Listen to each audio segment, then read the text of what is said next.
నమస్తే. మీరు వింటున్నారు ప్రేమ అన్మోల్ హోతా హై వాణి. నేను మీ హోస్ట్ వాణి. గత ఎపిసోడ్తో రాసీల్ ప్రేమకథ పూర్తయింది. ఇది నా వివాహం చేసుకోకూడదనే నిర్ణయాన్ని సవాలు చేసింది. ఈరోజు మీరు స్వప్నిల్ యొక్క విశిష్ట ప్రేమ ప్రదర్శన యొక్క చివరి దృశ్యం, రాసీల్ చేదు గతపు నీడ మరియు భారతదేశానికి తిరిగి వచ్చేటప్పుడు నా ఉపచేతన మనస్సులో తలెత్తిన ఒక నిర్ణయాత్మక ప్రశ్నను వింటారు. దీనికి సమాధానం స్వయంగా విక్రమాదిత్య చక్రవర్తి ఇచ్చారు. స్కెచ్లు, అల్లరి మరియు ప్రేమ దోబూచులాటలు. చివరి భేటీ. పరుష్ణిని ఒడిలో పెట్టుకుని కూర్చోవాలనే స్వప్నిల్ కోరికను నేను తీర్చాను. అతను తల్లి, బిడ్డల అందమైన స్కెచ్ వేశాడు. రాసీల్ అల్లరి. ఈ స్కెచ్ చూసిన ఎవరైనా పరుష్ని, వాణి కూతురని అనుకుంటారు అని రాసీల్ సరదాగా అంది.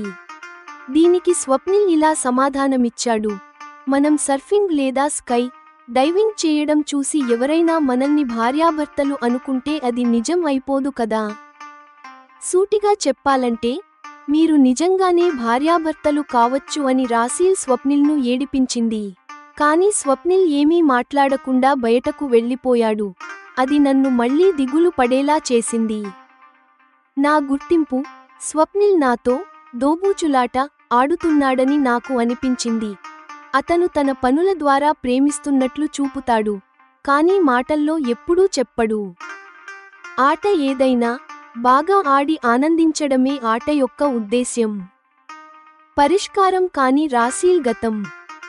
పాత గాయం. రాసీల్ ఒక గంభీరమైన రహస్యాన్ని వెల్లడించింది.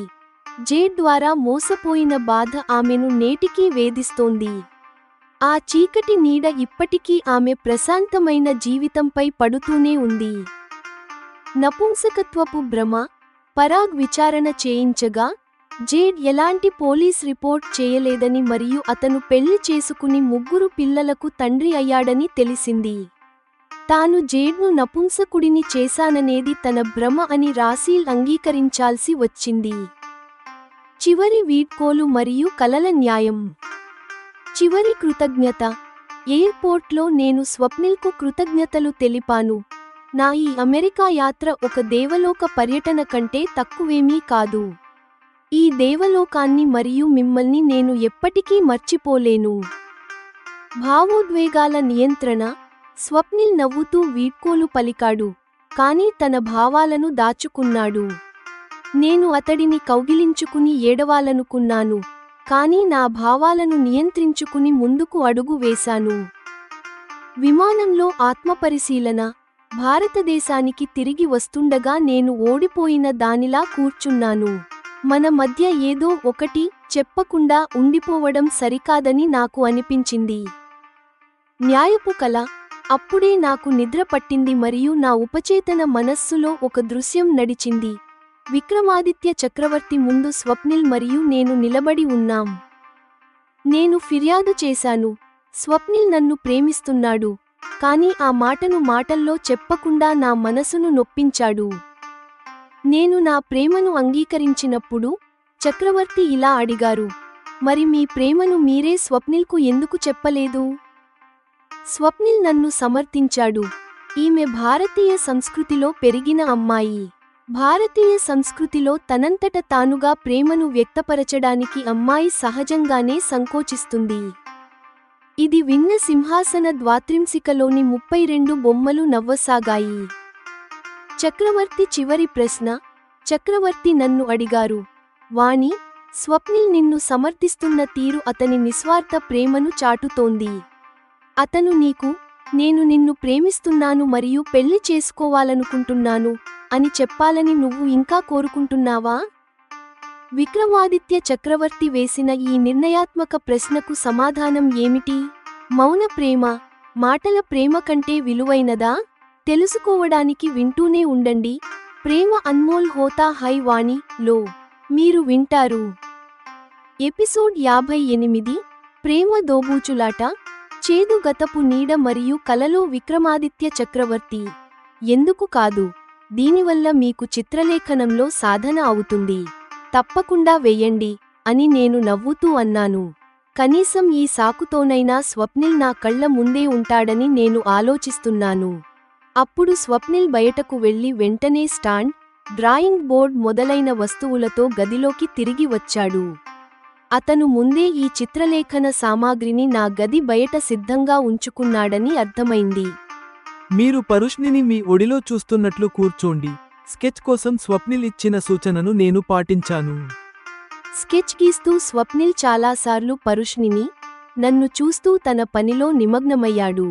పరుష్ణి నిద్రపోయినా నేను ఆమెను ఒడిలోనే ఉంచుకుని కూర్చున్నాను. మీరు పరుష్ణిని క్రిబ్లో పడుకోబెట్టవచ్చు.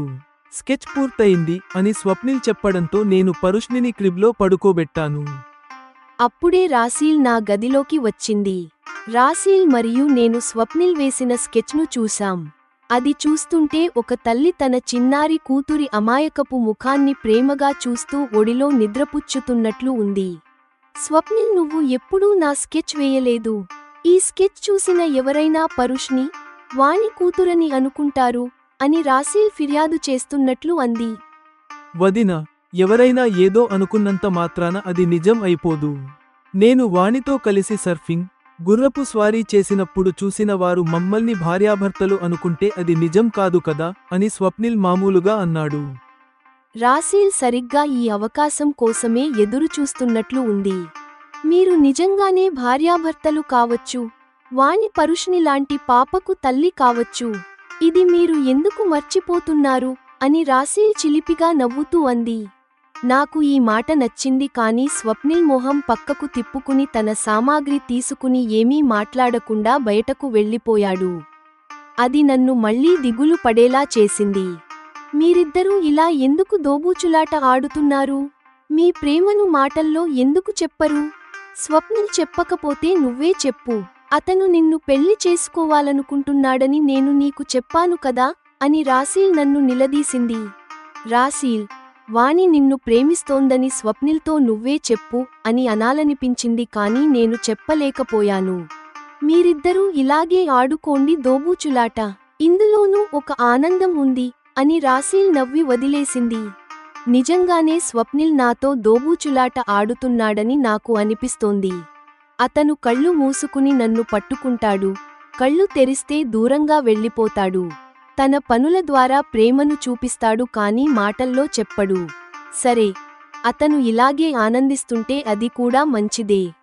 ఆట ఏదైనా బాగా ఆడి ఆనందించడమే ఉద్దేశ్యం అని నేను కూడా సర్దుకుపోయాను. అప్పుడే పరుష్ని ఏడుస్తూ నిద్రలేచింది. రాసీల్ ఆమెను తీసుకుని పాలు పట్టసాగింది. కాసేపు మా మధ్య నిశ్శబ్దం నెలకొంది. తెలుసా వాణి, ఒకరు మనల్ని మోసం చేయడం ఒక ఎత్తైతే, ఆ మోసపు బాధ జీవితాంతం గుర్తుకు రావడం మరో ఎత్తు. అందుకే అమ్మాయిలు ఎవరినైనా ప్రేమించేటప్పుడు చాలా ఆలోచించి అడుగు వెయ్యాలి అని రాసీల్ మెల్లగా అంది. ఏమంటున్నావు? నాకు అర్థం కాలేదు అని నేను అడిగాను. జేడ్ నన్ను మోసం చేశాడు, నన్ను వాడుకున్నాడు. నేరం చేయకుండానే శిక్ష అనుభవించాను. అది అప్పటి బాధ. కానీ ఆ జ్ఞాపకం ఇప్పటికీ నా ప్రశాంతమైన జీవితంలో అప్పుడప్పుడు వచ్చి నన్ను వేధిస్తూనే ఉంటుంది అని రాసీల్ వివరించింది.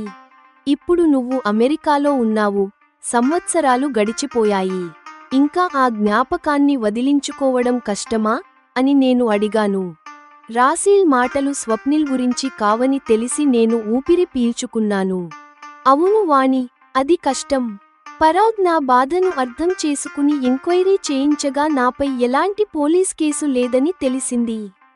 అయినా ఆ నీడ నన్ను వదలడం లేదు అని రాసీల్ ఒక రహస్యం చెప్పింది. ఆ ఎంక్వైరీలో ఏం తెలిసింది అని నేను కుతూహలంగా అడిగాను.